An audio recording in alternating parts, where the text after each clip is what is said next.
Assalamualaikum warahmatullahi wabarakatuh. Waalaikumsalam warahmatullahi Wabarakatuh. Halo Sobat Turham, jumpa lagi dengan saya Citra Rosalia Sutanto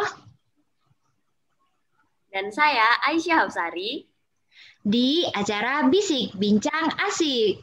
Nah, kali ini kita akan membahas mengenai MTC 2021 bersama Ketua Poska dan juga Ketua MPK SMA Hadijah Surabaya. Halo Mbak Firda dan juga Mbak Adel, apa kabar hari ini? Alhamdulillah baik-baik. Alhamdulillah baik. Alhamdulillah, teman-teman di rumah juga itu ya harus jaga kesehatan dan juga patuhi protokol kesehatan karena itu juga bisa memutus rantai penularan COVID-19. Nah, kali ini kita akan membahas mengenai MTC 2021 yang pastinya agak berbeda dengan MTC sebelum-sebelumnya nih teman-teman. Karena kita hari ini berada pada keadaan pandemi di mana kita harus melakukan semuanya itu di rumah tanpa harus melakukan banyak kegiatan di luar rumah gitu ya. Jadi harus melakukan semuanya serba mandiri. Jadi kita akan menanyakan, mengolek informasi mengenai MTC 2021 ini kepada para Ketua Poska dan juga MPK SMA Hadijah ini. Kita langsung masuk aja ya ke pertanyaannya. Yang pertama, apa sih tema yang digunakan MTC tahun ini? Silakan dijawab oleh Mbak Firda atau Mbak Adel, silakan.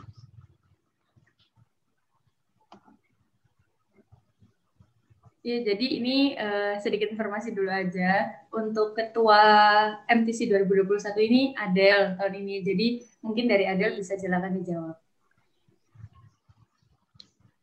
Terima kasih waktunya. Alhamdulillah. Jadi untuk tema MTC Online 2021 adalah Building Resilient Spirit of Islamic Millennial Generation in the Pandemic Era. Ini dijelasin juga ya? Ya, silakan mungkin maknanya dan kenapa memilih tema tersebut dijadikan tema MTC tahun ini, kenapa mungkin bisa dijelaskan? Jadi kenapa kok MTC Online sekarang ini pakai tema in the Pandemic Era dan ada kata-kata building resilient spirit, karena kita itu dengan mengadakan MTC kita bisa membangkitkan semangat dari pemuda milenial Islam untuk tetap mengasah minat bakatnya agar saat pandemi ini tidak pasif, tetapi mereka harus aktif. Karena yang dibutuhkan pada masa pandemi ini adalah kreativitas dan semangat. Jadi kita memberikan fasilitas semacam kompetisi untuk mengasah bakat dan minat mereka dalam bidang religi, akademik, dan juga literasi. Jadi lebih MTC tahun ini tuh untuk membangkitkan lebih agar seluruh orang di Indonesia tuh terutama yang mengikuti lomba ini bisa lebih produktif lagi ya. Walau di rumah aja dan keadaan pandemi tetap bisa beraktivitas seperti keadaan sehari-hari gitu ya. Iya, benar sekali. Mungkin Aisyah mau bertanya, silahkan. Jadi gini rekan, kan MTC ini kan namanya udah Muslim Teenager Competition. Jadi kan pasti terdiri dari berbagai macam lomba. Bisa dijelasin nggak lomba di bidang-bidangnya dan kenapa kok memilih untuk melombakan lomba tersebut? Ya, ini silakan mau dijawab oleh siapa nih? Silakan. Mungkin bisa gantian dengan rekan Firda. Oke, terima kasih atas waktunya. Jadi untuk MTC tahun ini kita mengadakan 6 lomba. Ada 3 cabang, yang pertama itu religi, yang kedua itu ada akademik, dan yang ketiga itu ada literasi.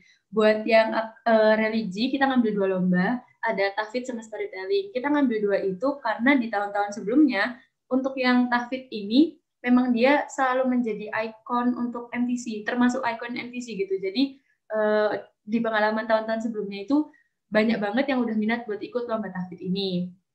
Lalu untuk yang Islamic storytelling, karena itu di tahun sebelumnya juga kita ada, dan di satu sisi itu juga termasuk program kerjanya Poska 2020-2021. Jadi kita masukin juga buat kegiatannya untuk Islamic storytelling ini. Lalu untuk yang akademik kita ngambil 2, ada Olimpiade Matematika sama Olimpiade PAI, karena untuk SMP biasanya kan juga sudah mulai ada Olimpiade, dan yang paling umum itu kan Olimpiade PAI sama Matematika. Jadi kita ambil 2 Olimpiade itu tadi. Lalu untuk yang literasi, kita ambil cipta cerpen dan sinematografi. Untuk yang cipta cerpen ini sama, sebenarnya ini hampir semua lomba itu kita samakan dengan tahun lalu, cuman untuk pengemasannya aja yang berbeda. Jadi untuk yang cipta cerpen ini kita selalu laksanakan untuk meningkatkan kreativitas teman-teman biar mereka itu bisa buat karya sendiri. Karena di cipta cerpen ini kan harus buat karya sendiri, nggak boleh dari karya orang lain, benar-benar harus original dari pribadinya masing-masing. Lalu yang untuk sinematografi, karena tahun-tahun ini kita banyak melakukan kegiatan yang berhubungan dengan video kan, dan di tahun-tahun sebelumnya kami juga sudah sempat mengadakan lomba video, jadi kami kemas lebih baru dengan sinematografi tadi. Karena beberapa kemarin kan sempat melihat banyak lomba-lomba yang juga dikemas dengan sinematografi tadi, makanya kita mengadakan sinematografi juga agar teman-teman di Indonesia ini juga dengan mudah mengikuti kegiatan tersebut. Oh, jadi karena ini acaranya juga online, jadi lombanya banyak yang diubah ya, kurang lebih seperti itu. Ya, kita usahakan semua dilaksanakan di rumah masing-masing, jadi teman-teman itu nggak perlu bertemu, nggak perlu sebagainya kayak tahun kemarin. MTC kan kita selalu bertemu ya. Untuk tahun ini kita kemas dengan semuanya online, jadi semua kita laksanakan online. Oh, alhamdulillah luar biasa sekali ya. Ini aku mau tanya lagi selanjutnya, kan kebetulan tahun ini kan juga karena ada pandemi, jadi MTC-nya diadakan secara online. Kira-kira ada nggak kendala-kendala sulit? Kan beda dari tahun yang lalu, jadi mungkin ada kendala-kendala yang baru yang dialami tahun ini karena dilaksanakan secara online atau bagaimana? Mungkin bisa dijawab? Ya, mungkin bisa dilanjutin sama rekan Adel juga. Silakan. Terima kasih waktunya. Kalau misalnya kita ngomongin kendala, pasti dalam suatu kegiatan pasti ada kendalanya. Tergantung dari kita aja bagaimana cara mengatasinya. Tapi kalau kendala dalam MTC online 2021 ini, yang paling terbesar adalah komunikasi kita dengan panitia yang lainnya. Karena kan online, jadi teman-teman juga ada yang lebih fokus sekolah, ada yang jaringannya tidak bisa dipakai ataupun apa gitu, HP yang nggak bisa dipakai. Jadi itu sih masalah terbesarnya. Ada teman-teman yang miskomunikasi, mungkin karena dianya tidak membuka grup WA, grup Line. Gitu. Jadi koordinasinya itu kurang dapat. Gitu. Tapi kita usahakan untuk MTC online 2021 ini koordinasi persiapan semuanya dibuat secara lebih spesifik lagi gitu, lebih nyambung lagi dengan pokoknya intinya setiap panitia itu harus tahu apa isi dari MTC 2021 ini. Ada lagi yang ingin ditanyakan oleh Aisyah? Jadi yang diutamain sekarang itu ya komunikasi ya, jangan sampai miskomunikasi gitu ya rekan. Ya, sudah, mungkin rekan Citra mau menambahkan? Ya. Oke, aku ada yang ditanya ini, kan tadi itu ada lomba tahfidz ya. Nah, aku tuh pengen nanya, gimana sih kalau tahfidz itu secara teknisnya lombanya itu bagaimana gitu? Cara kan misalnya kalau kita menggunakan media, misalnya ya kita menggunakan media Zoom atau Google Meet dan lain-lain sebagainya gitu. Itu apa kalian nggak khawatir ada terjadi kecurangan, seperti mungkin bisa saja orang-orang itu memberi orang tuanya atau siapapun itu Al-Qur'annya itu ada di belakang laptopnya, kan bisa jadi gitu ya. Jadi kalian pernah nggak berpikir seperti itu, dan bagaimana kalian kok ya bisa yakin gitu ya udah kita lakuin tahfidz aja nggak apa-apa gitu? Gimana kalian bisa mempunyai keyakinan seperti itu gitu loh? Ya, silakan dijawab. Mungkin bisa dibantu jawab gantian dengan rekan Firda. Oke. Ya, jadi untuk yang tahfidz ini di setiap kegiatan kita juga selalu berusaha untuk mempertimbangkan ya antara baik dan buruk, kurang atau lebih kegiatan tersebut. Lalu untuk yang di tahfidz tahun ini, iya memang ada kemungkinan untuk melakukan kecurangan itu pasti ada ya. Kayak mungkin ngelihat naruh Al-Quran di belakang laptop atau HP-nya, atau dibacakan, atau bahkan mendengarkan suara, itu kan bisa.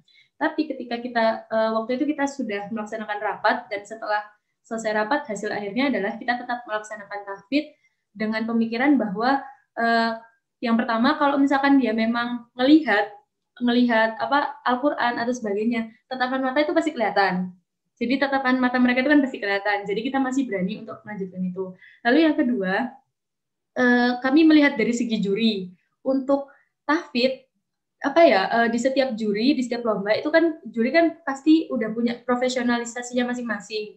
Jadi ketika kita tahfidz, dari guru-guru itu juga bilang bahwa juri tahfidz atau orang yang memang sudah tahfidz itu pasti paham antara emang dia yang beneran baca sendiri, beneran hafal, atau dia yang membaca, atau dia yang mendengarkan. Itu dari jurinya sendiri, itu sudah punya spesifikasi sendiri. Jadi kami mengusahakan di sini untuk mempersiapkan juri-juri juga yang memang sudah profesional atau sudah di posisi itu, sudah bisa untuk mengerti peserta tahfidz itu seperti apa dan sebagainya kayak gitu. Jadi kami masih berani untuk melaksanakan lomba itu, dan kami harap di tahun ini walaupun memang ada kemungkinan untuk curang, tapi kami selalu berharap untuk setiap peserta selalu mengutamakan kejujuran dalam setiap lomba mereka. Ya, mungkin dari Adel mau ditambahkan? Ya, menambahkan dari rekan Firda tadi, memang benar, karena ini kan kita juga lombanya tahfidz Jawa Timur. Jadi pasti juri, kami juga akan meminta tolong kepada juri yang sudah berpengalaman dan se-Jawa Timur untuk menjuri kegiatan tahfidz online ini. Karena kemarin juga sudah dijelaskan oleh rekan Firda setelah rapat, sudah disepakati bahwa guru yakin bahwa juri tahfidz itu pasti mengerti bahwa ketika peserta itu curang atau jujur, itu pasti mengerti juri tahfidznya, karena sudah terbiasa juga kan beliaunya untuk menjuri kegiatan tahfidz. Jadi itu lebih maksudnya tuh pada juri-jurinya tuh pasti udah kelihatan kan ya, mungkin siapa yang berbuat curang atau yang tidak, pasti jurinya mengetahui kan ya? Ya, insya Allah pasti mengetahui. Ini ada lagi nih pertanyaan. Jadi kan setiap tahunnya ini pastinya, pastinya setiap tahun ini kan lombanya itu temanya berganti-ganti nih ya. Ada nggak, misalnya tahun ini kan temanya cukup unik ya, membangun, misalnya intinya tuh membangun produktivitas dari para remaja di Indonesia, terutama yang mengikuti lomba tersebut ya. Ada nggak muncul inovasi terbaru, lomba baru-baru, atau hanya mengikuti lomba tahun kemarin, MTC yang tahun kemarin ini lombanya, jadi ngikut itu aja gitu? Ada nggak? Apa ada lomba yang baru-baru lagi yang berbeda dari tahun sebelumnya? Silakan, mungkin mau dijawab. Mohon izin untuk menjawab. Ya, silakan. Sebelumnya kenapa lomba ini, apakah ada inovasi baru atau gimana ya? Sebagian besar lomba kita mengambil dari tahun lalu. Kenapa kok tidak ada? Sebenarnya ada di salah satu lomba, yaitu sinematografi. Jadi tahun kemarin juga ada film pendek, tetapi kita di sini ambil secara luas, yakni sinematografi, dan di sini isinya bisa iklan layanan masyarakat, film, dan lain-lain yang bisa menjadi edukasi kepada masyarakat agar mengetahui tentang pemutusan penyebaran virus corona dan lain-lain, sehingga manfaat. Itu sih yang lebih lebih menonjolnya di sinematografi. Tetapi untuk lomba-lomba yang lain kayak cerpen, Islamic storytelling, tahfidz, itu lomba Olimpiade PI matematika, itu kita tetap ambil dari yang tahun lalu, karena mengingat situasi saat ini kan pandemi dan online. Jadi kita mengambil lomba-lomba yang sekiranya itu bisa lebih produktif pada tahun ini. Mungkin Mbak Firda mau menambahkan jawaban dari Mbak Adel. Ya, izin menambahkan sedikit aja mungkin. Ya, benar yang dikatakan Adel tadi, kita ngambil yang sinematografi itu mungkin baru. Dari tahun-tahun sebelumnya itu ada film, cuman pengemasannya beda. Seperti yang tadi saya bilang di awal, setiap tahun walaupun kita melaksanakan lomba yang sama, kita tetap mengemas kegiatan itu dengan berbeda. Contohnya kayak tahun kemarin, untuk yang Olimpiade saja ya, mungkin gampangnya. Itu pas penyisihan sama final, itu sama-sama di sekolah, dan yang penyisihannya itu kita pakai, udah pakai online ya, sistemnya kayak ujian online, terus finalnya kita presentasi di depan langsung sama jurinya. Nah, kalau misalkan untuk yang online ini, kita lakukan untuk yang penyisiannya masih sama dengan tahun lalu, kita pakainya sistem ujian online itu lagi, tapi finalnya kita laksanakan secara nge-Zoom, lalu kita masukkan ke breakout room, dan seperti itu, teknisnya seperti itu.